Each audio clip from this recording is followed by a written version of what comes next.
खुशामदीद दोस्तों, कैसे हैं आप?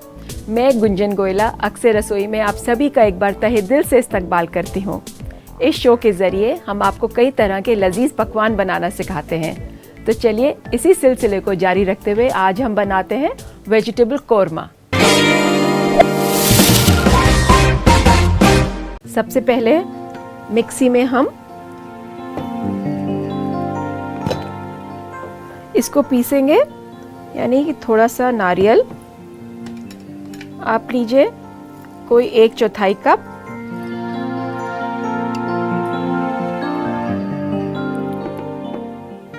प्याज,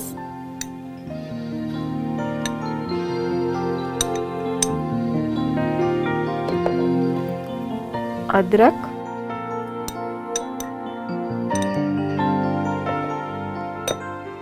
थोड़ी सी हरी मिर्च, थोड़ा सा कटा हुआ हरा धनिया और आधा चम्मच हल्दी। इस सब का हम एक पेस्ट, स्मूथ पेस्ट बनाएंगे।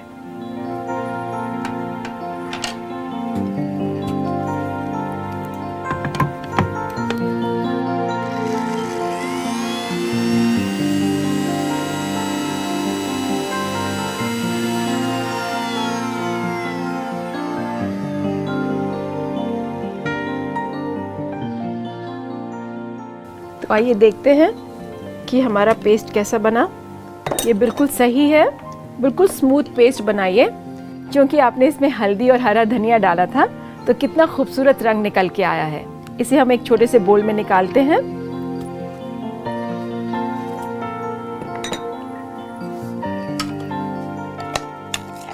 और निकाल के अलग रखेंगे। हमारी करी का बेस यही पेस्ट होगा। चलिए अब बनाते हैं थोड़ा सा गरम मसाला। इसके लिए हम लेंगे दालचीनी, थोड़ी सी लौंग, 4-5 इलायची के दाने और ये सौंफ। हल्की आंच पे हल्का सा ड्राई रोस्टिंग करेंगे और भुनने के बाद इसे हम पीसेंगे। जितनी देर में ये भुनेगा हम भूनते हैं अपना मसाला। इसके लिए हम पैन गरम करते हैं और डालते हैं थोड़ा सा घी या कुकिंग ऑयल।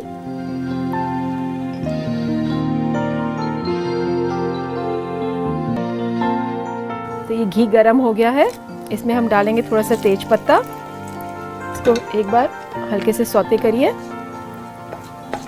इसी के साथ हम डाल देंगे हमारा पेस्ट और 1 मिनट हम इसे भूनेंगे।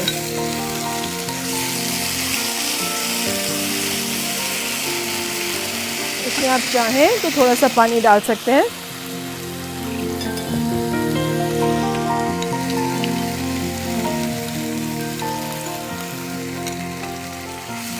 बस 2-3 मिनट के लिए भूनिए इसे। जितनी देर में ये पक रहा है, ये हमारा मसाला ड्राई रोस्ट हो गया है और इसे हम पीसेंगे मिक्सी में। उसके लिए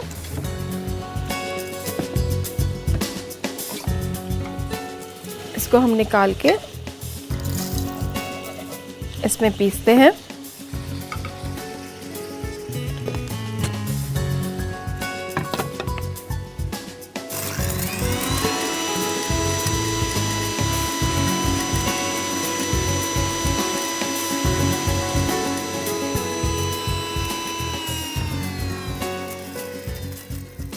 ये मसाला पिस गया है और हम इसे एक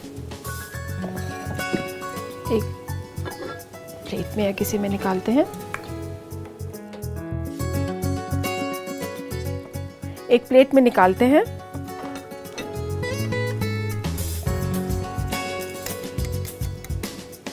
तो ये मसाला पिस गया है। अब इसे हम अपनी करी में डालेंगे।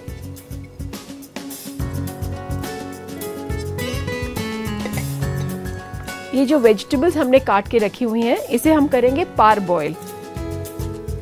में ये एज इट इज़ आलू और गाजर इसी पैन में डालती हूँ और हल्का सा बॉईल करेंगे। थोड़ा सा पानी और डालें। उबालते वक्त इसमें डालिए 1/4 चम्मच नमक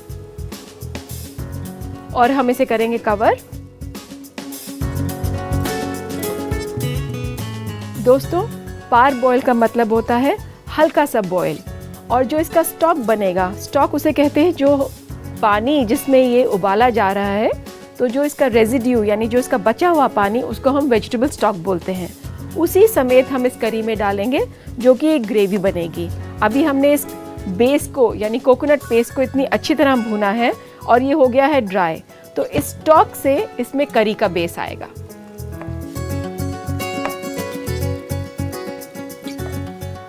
देखते हैं, हमारी वेजिटेबल्स रेडी हैं। इसको मैं करती हूँ बंद। इसको मैं निकाल लेती हूँ एक बोल में।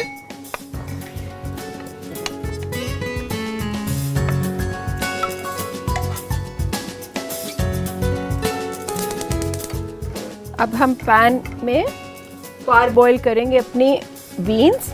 इसके लिए मैं हल्का सा पानी डाल रही हूँ और जब ये बॉईल हो जाएगा पानी, हम वेजिटेबल्स तब डालेंगे। आप ये सोच रहे होंगे दोस्तों, मैंने आलू को ठंडे पानी में डाल दिया था, मगर बीन्स और जितनी भी ग्रीन वेजिटेबल्स हैं उसे हम उबलते हुए पानी में डालते हैं। अभी बताती हूँ क्यों आपको। ये हमने डाल दिए बीन्स। ग्रीन वेजिटेबल्स में जो क्लोरोफिल है वो उड़ जाएगा अगर आप इसे ठंडे पानी में बॉईल करेंगे। इन द मीन टाइम हम अपनी ये ग्रेवी तैयार करते हैं। ये हमारा पेस्ट अच्छी तरह भुन गया है।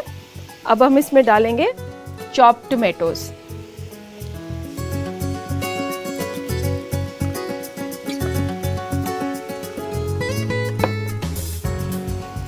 और इसे अच्छी तरह भूनेंगे इसी के साथ।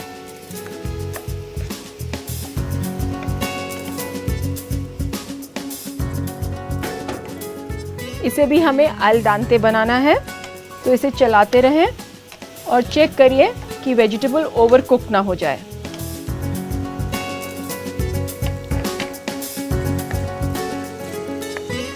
हल्का सा पानी डाल सकते हैं इसमें।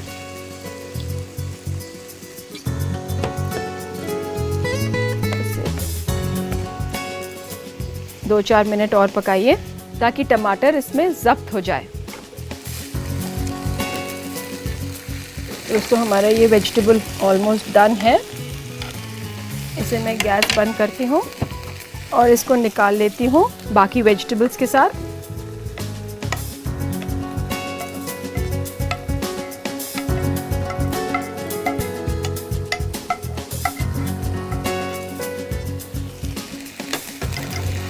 हल्का सा इसे और भून लीजिए। हम इसमें डालेंगे नमक हस्बे जायका। मैं इसमें 1.5 चम्मच नमक डाल रही हूँ। आप सोच रहे होंगे मैंने मटर बॉईल नहीं की है।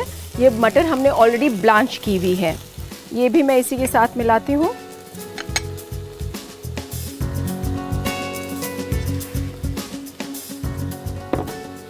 और अपनी ग्रेवी तैयार कर रही हूँ। टमाटर जब थोड़ा गलने लगे तब हम इसमें बाकी वेजिटेबल्स डालेंगे। थोड़ा सा पानी और डाल दें।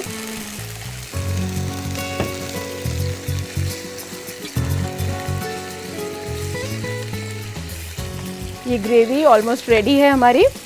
इसमें मैं डालती हूँ ये सारे ब्लांच करे हुए वेजिटेबल्स।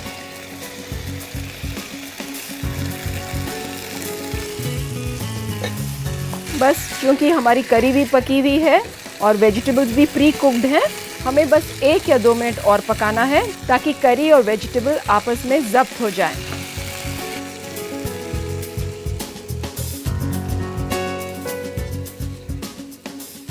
तो ये तैयार है वेजिटेबल कूरमा। इसके लिए मैं एक सर्विंग डिश निकालती हूँ।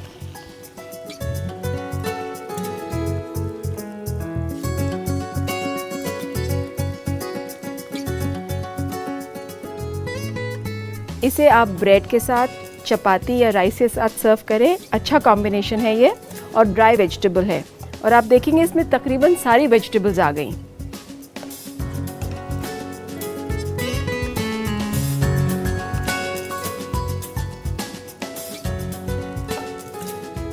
अगर आप गार्निशिंग करना चाहें तो ऊपर से हल्का सा हरा धनिया और थोड़ा सा नारियल।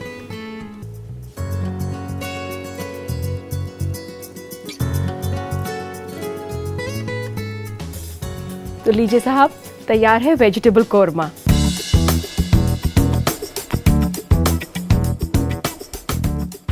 तो आइए डालते हैं एक नज़र आज की बनाई हुई डिश के रिकैप पर। वेजिटेबल कोरमा बनाने के लिए हमें चाहिए 100 ग्राम बीन्स कटा हुआ, 100 ग्राम गाजर कटा हुआ, 100 ग्राम मटर उबला हुआ और छिलका उतार के, 100 ग्राम आलू कटा हुआ, 100 ग्राम टमाटर कटा हुआ, 2 अदद तेज पत्ता, 4 से 5 अदद इलायची, 4 अदद दालचीनी, 2 बड़ा चम्मच घी, 7 से 8 अदद लौंग, 2 तिहाई कप नारियल कद्दूकस किया हुआ, 2 छोटा चम्मच हरा धनिया कटा हुआ, 2 छोटा चम्मच सौंफ, 1 छोटा चम्मच अदरक कटा हुआ, 2 अदद हरी मिर्च कटी हुई, 2 बड़ा चम्मच प्याज कटी हुई, आधा छोटा चम्मच हल्दी पाउडर और नमक हस्बे जायका। सबसे पहले मिक्सी में नारियल, प्याज, अदरक, कटी हुई हरी मिर्च, कटा हुआ हरा धनिया और हल्दी मिलाकर महीन पेस्ट बना लें और एक बर्तन में निकाल लें। इसके बाद गरम मसाला बनाने के लिए पैन में डालें दालचीनी, लौंग, इलायची और सौंफ डालकर भून लें। भुनने के बाद इसे मिक्सी में पीसकर पाउडर बना लें। इसकी ग्रेवी बनाने के लिए एक पैन में घी गरम करें, इसमें डालें तेज पत्ता और बनाया हुआ पेस्ट तेज पत्ता में मिला दें और इसे भूनें। कटे हुए आलू और गाजर को पानी डालकर रख दें उबालने के लिए। साथ ही इसमें डालें नमक। उबालने के बाद निकाल लें एक बर्तन में। फिर इसी पैन में बीन्स को भी पार बॉईल करके निकाल लें। उबले हुए मटर को इन वेजिटेबल्स के साथ मिला दें। फिर भूनते हुए ग्रेवी में डालेंगे कटे हुए टमाटर और थोड़ी देर पका लें। इसमें मिलाएं नमक और फिर सब्जियों को डालकर 2 मिनट और पका लें। हरा धनिया और नारियल से गार्निश करें। लीजिए तैयार है वेजिटेबल कोरमा। वक्त हो चला एक छोटे से ब्रेक का, कहीं मत जाइएगा, देखते रहिए अक्सर रसोई। ब्रेक के बाद अक्सर रसोई में आप सभी का एक बार फिर से इस्तकबाल है। दोस्तों, ये सेगमेंट मेरा पसंदीदा सेगमेंट है क्योंकि इसमें मुझे मिलते हैं आपके ख़त पढ़ने को। मगर उससे पहले आइए डालते हैं नज़र आज के बदलते हुए फूड ट्रेंड्स पर। आजकल खाने को पेश करने का तरीका भी बदल गया है, इसलिए आज हम बताएंगे खाने को सजाने यानी गार्निश करने के कुछ बुनियादी टिप्स। गार्निश करने से पहले ख्याल रखें कि किस तरह का फूड या ड्रिंक है। जैसे सूप थोड़ा बोरिंग दिखता है तो आप उसमें क्रीम, दही, फ्लेवर्ड ऑयल या कद्दूकस किया हुआ चीज इस्तेमाल कर सकते हैं। सब्जी के पकवान को गार्निश करने के लिए आप पुदीना, हरा धनिया, सिट्रस फ्रूट्स के छिलके, बादाम और कद्दूकस किया हुआ अदरक का इस्तेमाल कर सकते हैं। गोश्त को गार्निश करने के लिए अलग अलग तरह के सॉसेस, हर्ब्स और स्पाइसेस का इस्तेमाल किया जा सकता है। स्वीट डिश गार्निश करने के लिए आप ताज़े फल, ड्राई फ्रूट्स, फेटा हुआ क्रीम, अलग अलग तरह के चॉकलेट्स, पिसी हुई चीनी और खाने वाले फूलों के पत्ते का इस्तेमाल करके इन्हें दिलकश बना सकते हैं। इसके अलावा गाजर, टमाटर, शिमला मिर्च, नारंगी, नींबू, इन सब से भी आपका खाना और शरबत अच्छी तरह गार्निश किया जा सकता है। बाजार में कई गार्निशिंग टूल्स भी मिलते हैं, चाहे तो आप उनका भी इस्तेमाल कर सकते हैं बेहतर नतीजे के लिए। पार्चमेंट कोन या पेपर कोन्स, एप्पल कोरर, सिट्रस स्ट्रिपर, ग्रेटर या कद्दूकस, कुकी कटर्स, टूथपिक्स, सीख और सब्जी छीलने वाला। अगर आप गार्निश के लिए सिट्रस फ्रूट्स ले रहे हैं जैसे नारंगी और नींबू, तो आप सिट्रस स्ट्रिपर, वेजेस और ट्विस्ट का इस्तेमाल ड्रिंक, फिश आइटम्स और स्वीट डिश में कर सकते हैं। गार्निशिंग में जिस बर्तन में परोसा जा रहा है और कैसे परोसा जा रहा है उसका भी अहम किरदार होता है। जैसे खाने और प्लेट के रंग के कंट्रास्ट का ख्याल रखें और प्लेट में खाने को अच्छे से सजाएं ताकि वो खूबसूरत दिखे। और आइए अब लेते हैं आज का पहला खत। सीमा मसूरी से पूछती हैं, पुदीने के पत्ते को ज़्यादा वक्त तक फ्रिज में कैसे स्टोर करके रख सकते हैं क्योंकि कुछ दिनों बाद वो पत्ते काले हो जाते हैं। सीमा, इसका एक बहुत आसान तरीका है। पुदीने के पत्तों को आप अखबार के कागज़ में लपेट कर फ्रिज में रखें और जितनी ज़रूरत हो एक बार में सिर्फ उतने ही पत्ते तोड़ें। ये दूसरा खत रिजवान का दिल्ली से पूछते हैं कि मेरी 6 बार कोशिश करने के बाद भी मंचूरियन बॉल्स क्रिस्पी नहीं बनते। आधा डब्बा कॉर्नफ्लावर डालने के बावजूद ये भी सौगी हो जाते हैं। प्लीज़ कुछ मशवरा दें, मैं अपनी बीवी को सरप्राइज़ देना चाहता हूँ। रिजवान, मंचूरियन बॉल्स में अगर आप ज़्यादा कॉर्नफ्लावर डालें या कम कॉर्नफ्लावर डालें, इससे क्रिस्पीनेस का कोई आपस में लिंक नहीं है। आप जब भी पत्ता गोभी काटें उसको निचोड़ के काटें और काटने के बाद भी थोड़ा पानी उसमें से निकाल लें। थोड़ा सा कॉर्नफ्लावर मिलाएं और हाई हीट पे उसको फ्राई करें। आपके बॉल्स सॉफ्ट और क्रिस्पी दोनों ही बनेंगे। ये तीसरा खत सना सिवान बिहार से पूछती हैं, घर पे ताज़ी क्रीम कैसे बनाई जा सकती है। सना, घर पे फ्रेश क्रीम बनाने का एक आसान सा तरीका मैं बताती हूँ आपको। आप मलाई इकट्ठी करें, उसे एक कांटे से अच्छी तरह फेंट लें। फेंटने के बाद आप उसे छन्नी से छान लीजिए। जब वो छन जाएगी आप उसे थोड़ी देर चाहे फ्रिज में रख सकती हैं, तो वो और भी गाढ़ी हो जाएगी। मगर बाज़ार का कोई सब्स्टिट्यूट नहीं है, क्योंकि उनके पास सेपरेटर्स होते हैं जो कि घर पे लाने नामुमकिन है। तो ये था हमारा आज का आखिरी खत। अब वक्त हो चला एक छोटे से वक्फे का। कहीं मत जाइएगा, मैं यूं गई और यूं आई।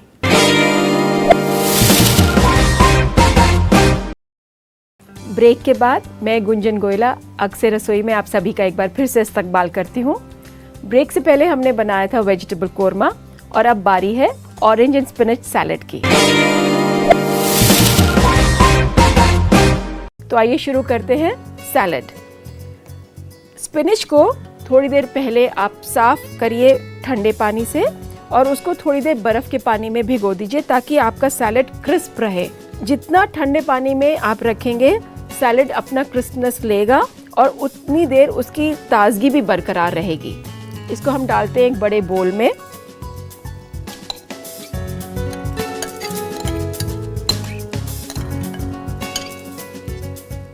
इसी में डालते हैं हम कुछ नारंगी,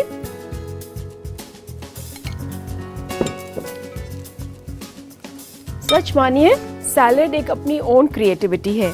अगर आप इसमें चेरीज डालना चाहें तो आप चेरीज डालें, स्ट्रॉबेरीज भी डाल सकते हैं। हल्के हाथ से मिला के देखें कि क्या प्रोपोर्शन चाहते हैं आप। तो आइए तैयार करते हैं इसका ड्रेसिंग। इसके लिए हमें चाहिए होगा 3 से 4 चम्मच ऑलिव ऑयल,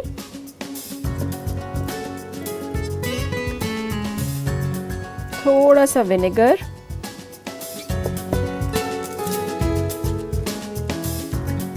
2-3 चम्मच सोया सॉस,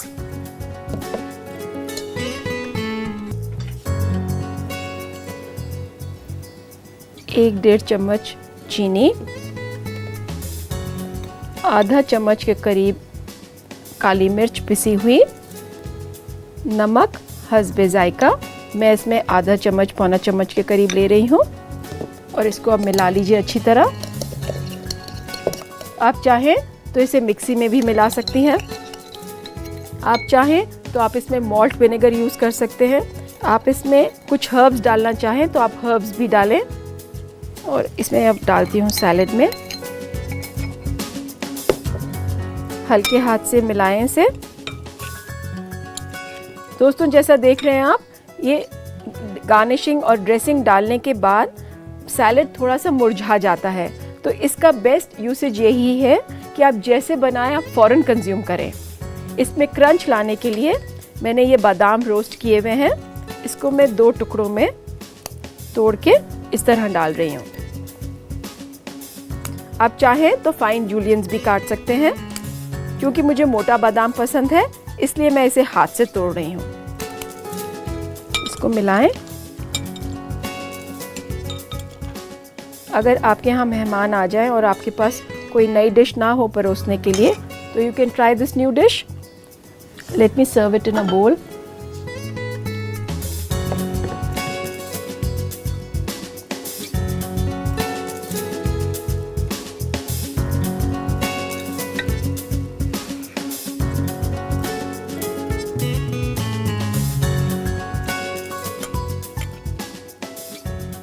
थोड़े से बादाम आप ऊपर गार्निशिंग के लिए रखें।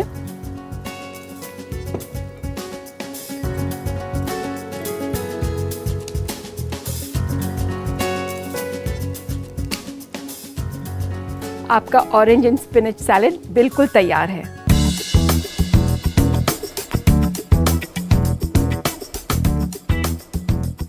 जो दोस्त इस रेसिपी को बनाने का तरीका एक बार फिर से देखना चाहते हैं, उनके लिए एक छोटा सा रिकैप। पालक और नारंगी का सलाद बनाने के लिए हमें चाहिए 200 ग्राम पालक कटा हुआ और 2 अदद नारंगी। ड्रेसिंग के लिए हमें चाहिए 3 से 4 छोटा चम्मच ऑलिव ऑयल, 1 छोटा चम्मच सिरका, 2 से 3 छोटा चम्मच सोया सॉस, आधा छोटा चम्मच काली मिर्च पाउडर और 1.5 छोटा चम्मच चीनी। टॉपिंग के लिए 4 अदद भुना हुआ बादाम। एक बड़े बर्तन में डालें कटा हुआ पालक और नारंगी छिलका उतरा हुआ और हल्के हाथ से मिला लें। इसकी ड्रेसिंग के लिए एक अलग बर्तन में डालें ऑलिव ऑयल, सिरका, सोया सॉस, चीनी, पिसी हुई काली मिर्च, नमक और इन सबको अच्छी तरह मिला दें। इस लिक्विड को सलाद में डाल दें और हल्के हाथ से मिलाएं। फिर इसमें भुना हुआ बादाम डालें और एक बार फिर मिलाएं। बादाम से गार्निश करें। आपका पालक और नारंगी का सलाद तैयार है।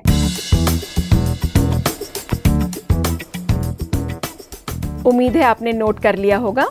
इसी के साथ वक्त हो चला है आपसे इजाजत लेने का। फिर मुलाकात होगी कुछ नई रेसिपीज के साथ प्रोग्राम अक्से रसोई में।